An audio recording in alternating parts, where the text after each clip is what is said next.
Mana kichkina paketimizdan birdaniga 5 million 700 ga ko'tarib yuryaptilar. To'lov qilib. Xayrli bo'lsin.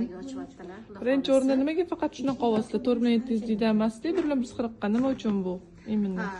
Buni lecheniya uchun oilaviy ichmoqchi bo'lganlar. Birinchi ochgan paketlarga kosmetika oluvdilar, endi hozir o'g'illariga ochyaptilar. Chunki o'g'illariga как раз biz oilaviy ichamiz deb buni bo'lyaptilar. Xudo xolasa. Xayrli bo'lsin, barakatli bo'lsin. Xayrli bo'lsin, ilohim. Mana shu yilgi sayohatni yutib olishingizni tilab qolamiz. Ularga tuya sutdan ham olyaptilar. Buni tuya sutlarini ham birinchi etapga bermoqchilar. Mana. Effektini bilganlarda ichganlar buni endi ichadilarmi? Yo, buni haqida biz tushuntirib berdik. Что bildilar, birinchi tuya sutidan boshlashim kerak, keyin buni ichaman dedilar, shu uchun. Xayrli bo'lsin, barakatli bo'lsin. Natijasi zo'r bo'ladimi?